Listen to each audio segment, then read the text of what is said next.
Sega.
Hi guys, Lewted host here with another Jake stream.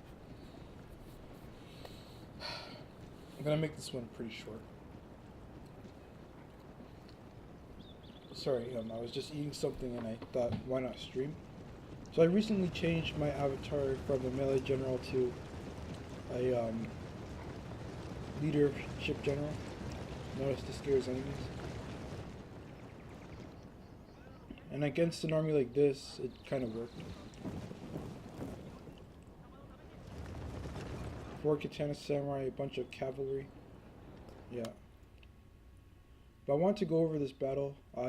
You did use Naginata Samurai, and I just wanted to talk about meta tactics because I've lost to them a bunch of times. So first meta tactic is the one that's being used here, because I think it's an older one, but people used to do this a lot. They'd have no spears basically, and then rely on their cavalry to be their spear support. And it's not bad.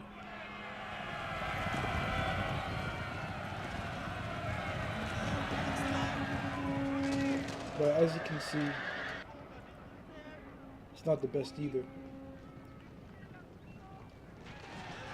So our general is my in katana grave cav danger, my charge lord. into these katana samurai. They're already steady, which is rare, but I used World Weary, so they had 9 morale. The Boa Shigeru were going to rout anyway.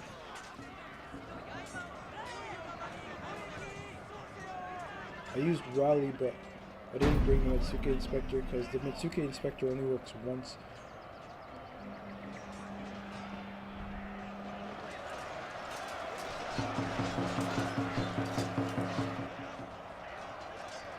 Over here, B is cav. Over here, I get charged. Not a big deal. Anyway, what I wanted to talk about was the best way to counter this setup is by using Naginata Samurai, and of course keeping your cavalry close by so that they can counter the other cavalry and then countercharge them. But if they have too many cav and you don't have that much cav, what happens is if you don't have Yarya Shigeru, the cavalry will just be able to get right past you and do a lot of damage to your lines. It's also a good idea to bring matchlocks or bows depending on how good you are with them. But I prefer matchlocks because matchlocks do more damage. And are obviously more accurate.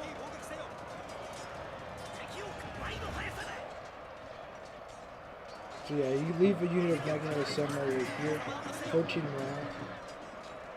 There was no shrine, obviously.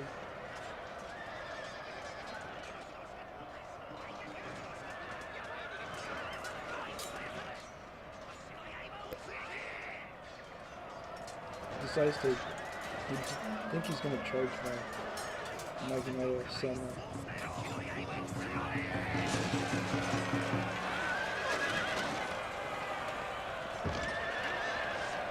Notice how they got no kills on the charge.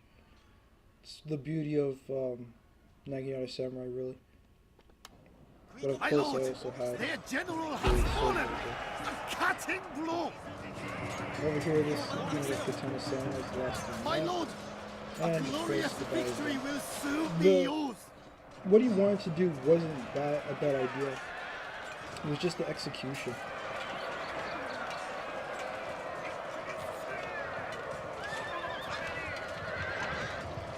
But yeah, there are ways to counter a sword and cavalry rush.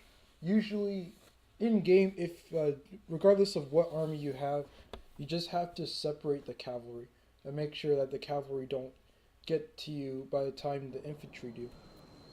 Then there is, of course, the Naginata warrior monk / samurai build. And that's a bit more complicated. Usually, you'd want to whittle them down before they get to you. Because Naginata warrior monks are good, but they lose to Naginata, vanilla-wise, they lose to Naginata Samurai. Katana Samurai, with each veterancy, will not be able to beat Naginata warrior monks with each veterancy, because no matter what, they'll have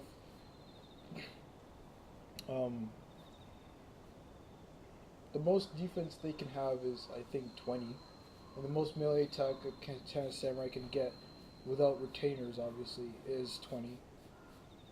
Defense-wise, the most defense I've seen on a Katana Samurai unit is 6. Or maybe it's 9, I can't remember. Let me just quickly look.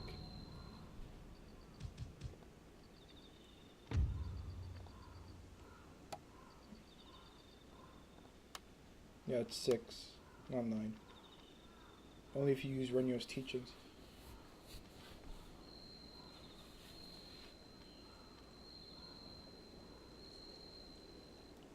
I still don't know if this would stack with my general's abilities, but anyway.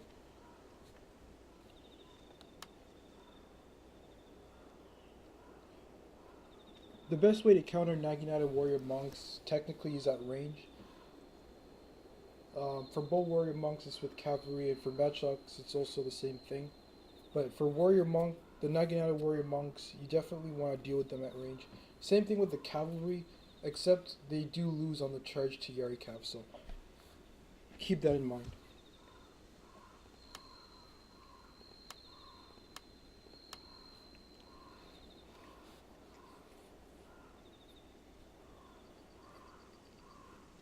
If you know any meta setups that that I didn't talk about, just tell me the next time I stream or something.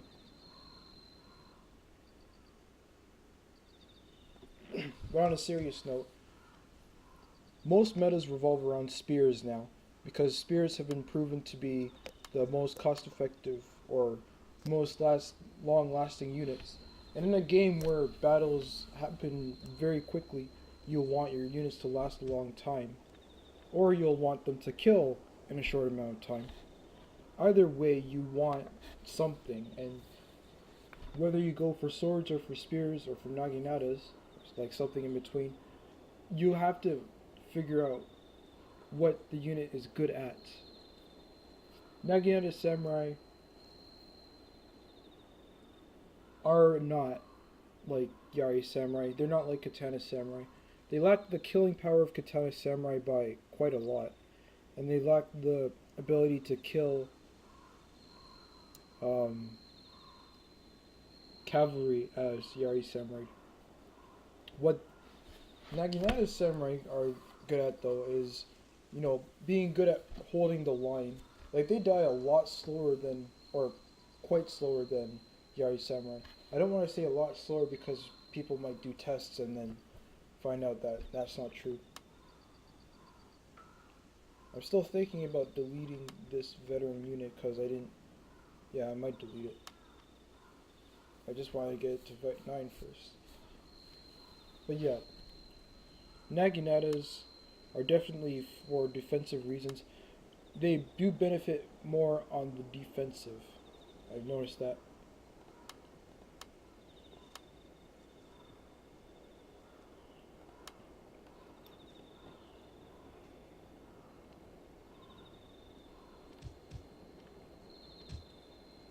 Unfortunately, I'm not going to be playing Shogun 2 today. I'm going to try to get better at Empire Total War. Yesterday's stream I ended up losing the campaign, but I did start another one. I've already done all 4 chapters. Like, I even did the American campaign, and it was pretty fun. But I just, because this is a new laptop, I had to start all over again. So to summarize, these are the metas that I've noticed. The sword and cavalry rush, the spear build, which mostly relies on Naginata samurai, and of course the warrior monk meta build, where the core is warrior monks, and they are your main source of holding and killing power, and the person might bring some cavalry at the same time. So yeah guys, thanks so much for watching, and sorry that it's so short, but I definitely will go into detail in the description. Thanks again guys, and I'll see you guys hopefully tomorrow. Actually, maybe not tomorrow, because I might be busy, and plus I won't be home until late. But I'll figure out another time when I can stream. Maybe next week, I don't know. Again guys, though, thanks so much for watching. I will see you guys in 3 days. Bye guys.